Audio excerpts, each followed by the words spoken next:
Welcome into our Hear Me, See Me podcast. Hear Me, See Me is a special mental health awareness project of WIBW TV here in Topeka, Kansas. As we kick off May's Mental Health Awareness Month, we are blessed to be joined today by a member of the family that really revolutionized psychiatry and psychological care and how we have come to understand mental health in this country. Dr. Walt Menninger, thank you so much for being here.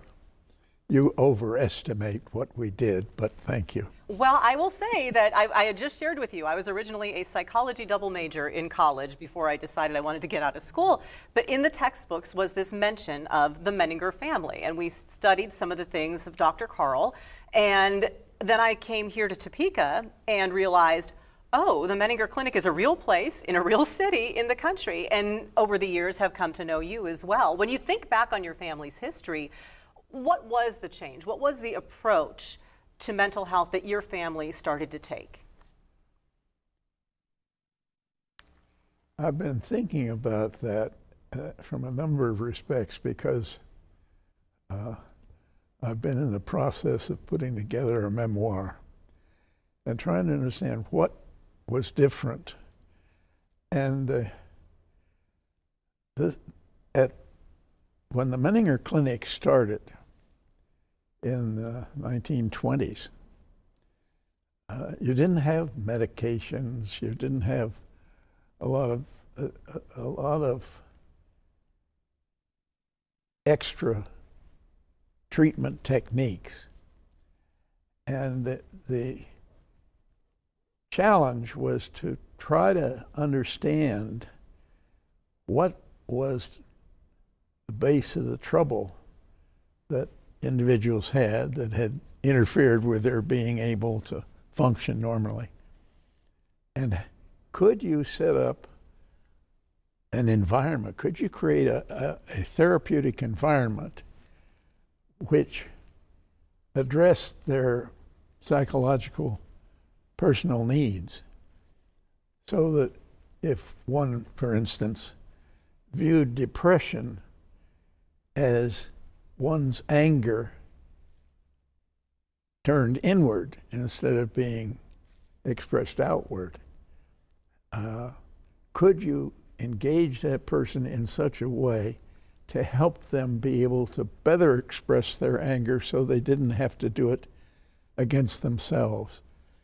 Or if they're worthless, how could you help them gain a sense of worth? How could you help them relieve the guilt that drives many depressive people to self-destruction? And they set up a treatment program so that, for instance, if you have a need to express anger outward, do you engage them in an activity that forces aggressive work? For instance, in doing ceramics, working with clay, the first thing you have to do before you can do anything with the clay is to get the air out of it. And you do that through a process of what's called wedging. You take the clay and you heave it down onto a mat, and then heave it down and heave it down. And if your therapist working, no, it's not good enough, you need to do it more. So, right. So ultimately, it is if the person can get the point, yes, I have done it enough, and to begin to express some anger. Or one of the other things, one of the early projects in activity therapy with patients is you make a bowl out of a square piece, a block of wood. And so you have to cut it to shape and so forth. But then you have to sand it smooth. And you sand and you sand. And no, it's not smooth enough. No, you can't.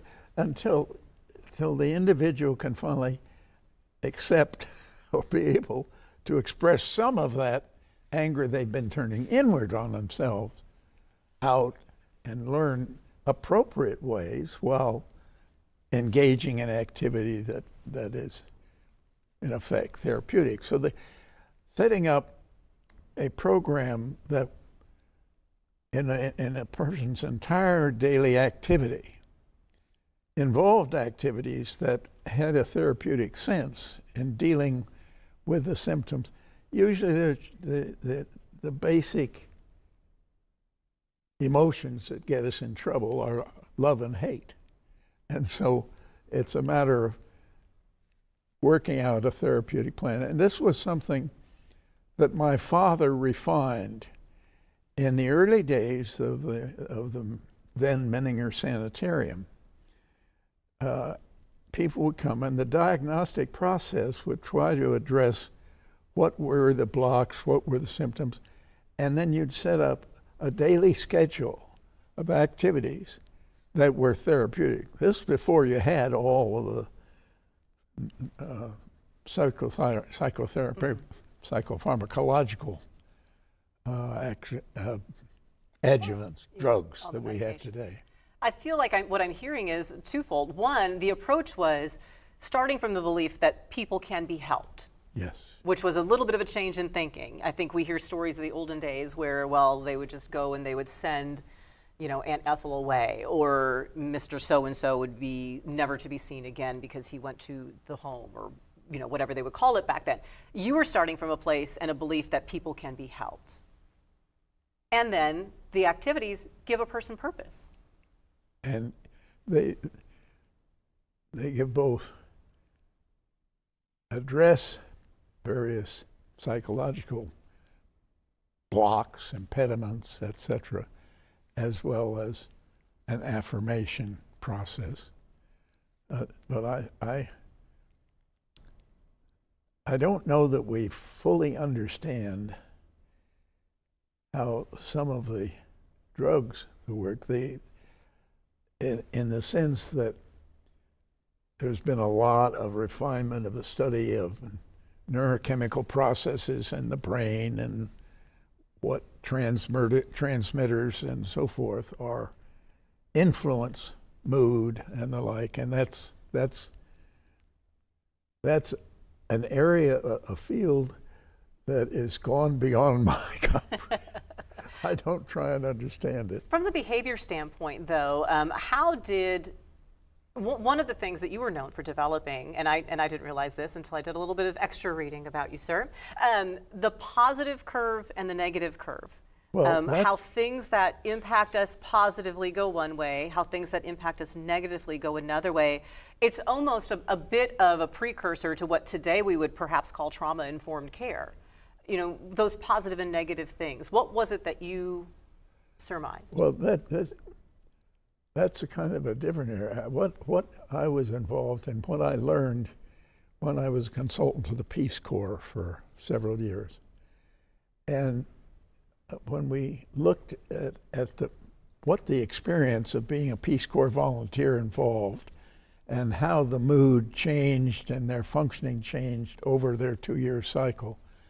And we did conferences at the completion of the service of the volunteers and got them to tell us when were the rough times, when were the good times, whatever, and put together this kind of curve we could predict of anxiety at the time of arrival and various sorts of things. And then after one has been there for a period of time, one faces up to how it isn't quite up, doesn't come up to expectations, so that what we called, we had a first crisis of arrival, then we had a crisis of engagement, and there was a time when people might get discouraged and function less.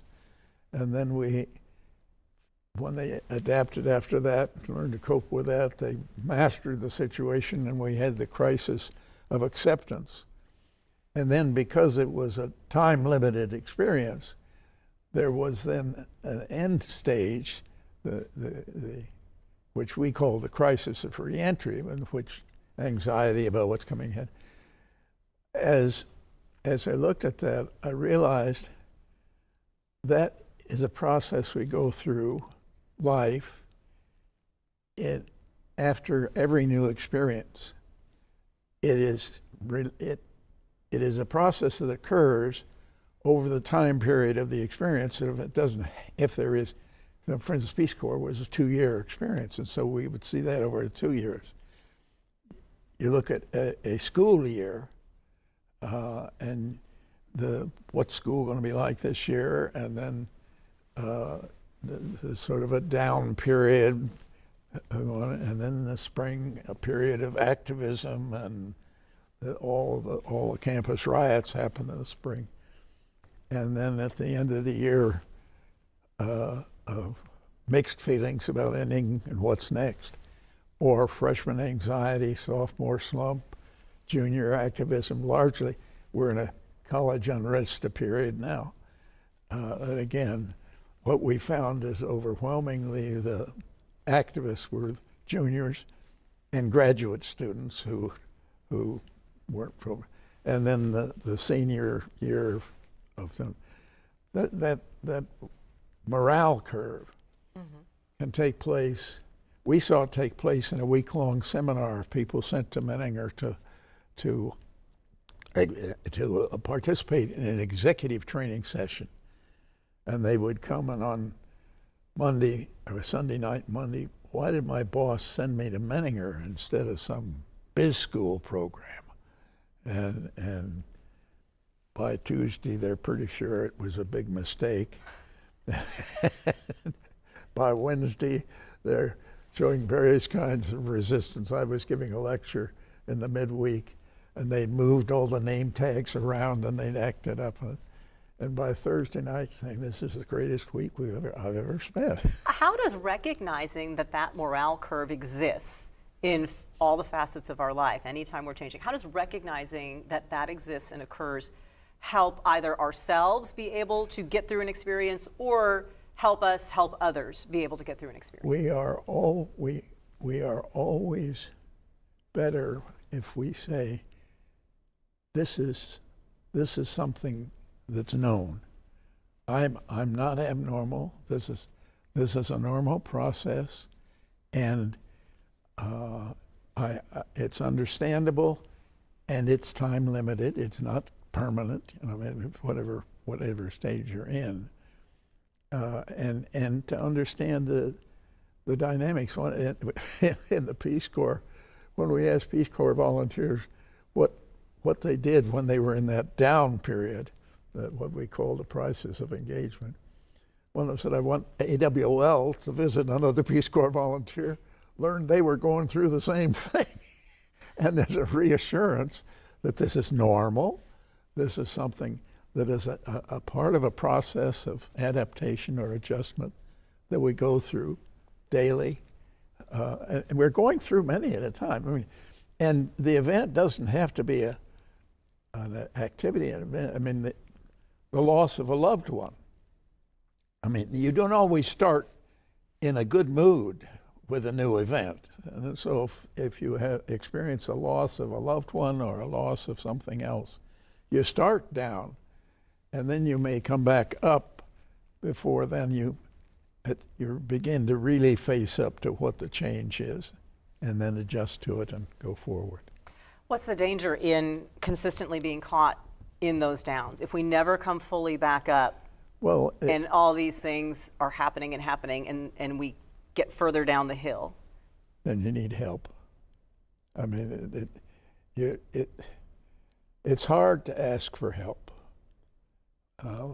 We're expected to be able to solve our own problems or things. And an important part of the process is if you can acknowledge, no, I can't quit this by myself. I need some help. And whether the help comes through a therapeutic intervention or some of the actions of a good friend or what else. I mean, it depends on how profoundly one is impacted. And indeed, in depression, there are neurochemical changes, and there are adjuvants, drugs, medications that one can get that will help that facilitate the return. That morale curve, and talking about the realization when one volunteer met with another volunteer and they realized they were both, it almost seems like the entire conversation that we have been trying to promote and facilitate around mental health in this modern day. that note that no one is alone, that other people are going through this. How gratified are you to see this conversation start to come into the limelight that you were talking about, 40, 50, 60 years ago? Well, you're like, listen to me 60 years ago and we'd be all better today. no, I don't think it's quite that simple. Nothing ever is, you're right. But it is gratifying if people, if you can use or translate such phenomena in a way that people can learn from it and can apply it and be reassured by it, so that their own ability to cope is enhanced. And that's most satisfying. It should be noted that you didn't just work in your family's clinic. You also were director of Topeka State Hospital many years ago, and that was a public health setting. I was not director. I was I was not the superintendent. I was the clinical director. Clinical director. So that responsible for the professional services. And I did that for almost a decade. What did that experience teach you about the challenges that face a public approach to mental health? Well, I don't think it's like when you're challenged with a job. I don't know that you take time out to say I learned today or I think that it's a matter of when you're responsible or have an administrative executive responsibility, the challenge is how to help everyone who's involved in the organizational activity feel enhanced and supported in doing the job they have to do. And I mean, in an organization, you have people at many different levels. I mean, you have the janitors, you have housekeepers, you have nurse in a hospital or nursing personnel and other psychiatric aid personnel. But there's the food service that's involved in keeping everybody's nutritional needs update. And so there are a whole range, and the success of any organization is making sure each individual who is involved in the organization feel that and know that the role they are playing makes a difference and helps the organization as a whole achieve its goal, which in that place was meeting the needs of emotionally troubled individuals. And recognizing in a hospital that while you have individuals who are patients, they have families. And so your need has an outreach of helping the families come to grips with whatever is how to challenge them by their loved one. That can be a very challenging aspect to meet, making everybody feel, and overcoming the political. I'm thinking of like a city structure. When you look around Topeka today and some of the challenges that we're facing, the homelessness issue, what's the best approach when you have a population that is unsheltered? Some of them maybe perhaps are experiencing mental crisis, if not just mental illness. How do we get past our own attitudes, maybe our own outlook, our own position within whatever organization we're in, to look at the people, which is where we started the conversation, realizing these are people that can be helped? Well, part of the tough is that we have our own problems, and how much we are managing that. How much, I mean, there are some whose lives are totally committed, whether it's with the rescue mission or others are totally committed to helping those individuals to their best. But when you have, for instance, the task of law enforcement, which goes beyond, they get involved to some extent in dealing with that issue when it becomes a social problem. But the I spent 4 decades as a consultant to the local police department, and it was very satisfying working with them and the challenges they face, and helping them understand some of the impact of their interactions with the public. But I'm sort of moving away from your exact question. That's okay. But each of us, we can't, I was going to say, we can't save everything. We can't, and it's important that you find satisfaction in what you can do, and it's important also to join together, whether it's with a church or a supportive organization that is committed to coping with some of those problems. I mean, a little thing that we do in our church is we have a food distribution twice a month in connection with harvesters and the like, and it reminds one that others have needs that we can do a little bit to help with, and take a little time out of our lives. With us, it's 2 afternoons or 4 hours twice a month organizing and things. But we all presumably have a little extra time that we can help with something like that.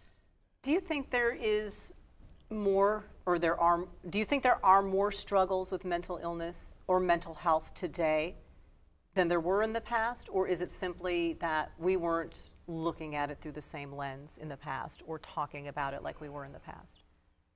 I think I don't know. There are more people. I mean, the population's increased, so that leads to increase. There's adjustment. We all have our adjustment problems, but clearly some are better able to cope.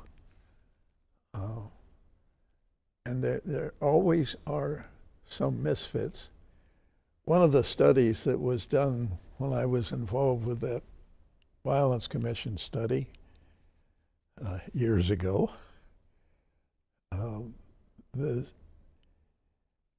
they did a study in Philadelphia of delinquent youth, and they found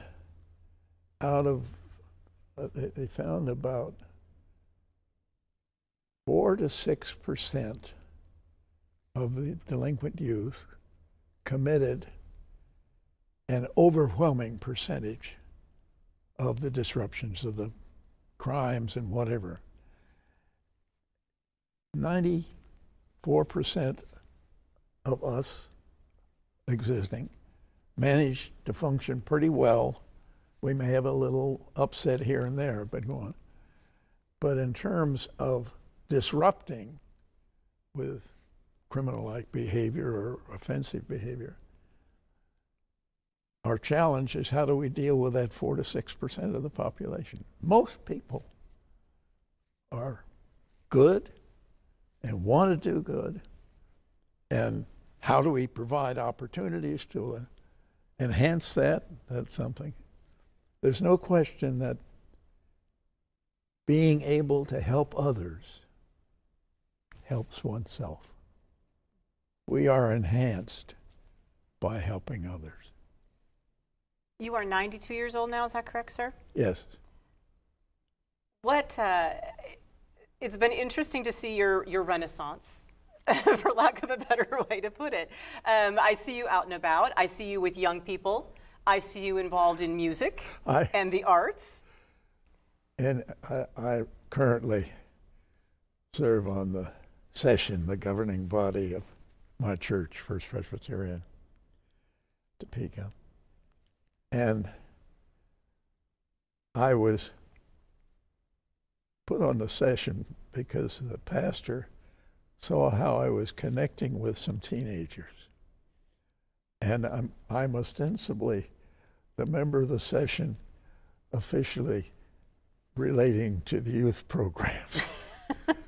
I thought that's kind of amusing. How does that work? And how does staying in touch with that next generation help you maybe understand a bit, maybe apply the lessons that you've learned from the past to see if they're still relevant today? And what do you pass along? You'd have to ask them. This old man who sits and they're very solicitous of me. But it's like one continues to be stimulated as you see others developing. And I don't know that I've got a good answer for that. But it is fascinating to me to be able to keep in touch with what's going on. At this point, I'm still singing in the choir. I don't know that I'm contributing that much, but there is a lot of kind of how's the best way to express it? A mutual feeling of enhancement. That because I think the kids kind of feel good about the old man, and they and after the service on Sunday, and we have some refreshments in the hall afterward, and one of the kids will come up and say, "What can I get you?" So that's how you benefit. They bring you your snack. Yeah. What would be the number one thing, Dr. Walt, that we need to keep in mind when it comes to maintaining our mental wellness?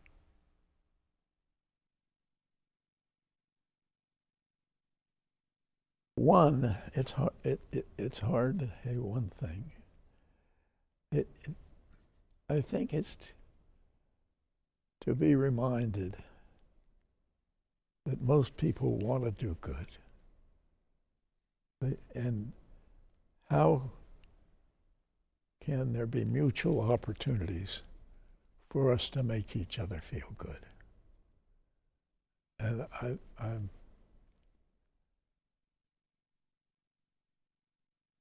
I'm not sure I'd say more than that.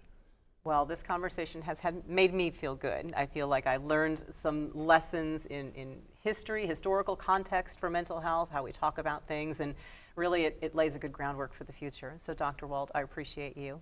Thank you very much for sharing some time with us. Thank and you. We thank everyone who listened in and watched today as well. Remember, you can find resources for mental health if you are in crisis right now. The 988 hotline is there for you, and a whole variety of resources and segments are available for you at WIBW.com/hearmeseeme. Thank you.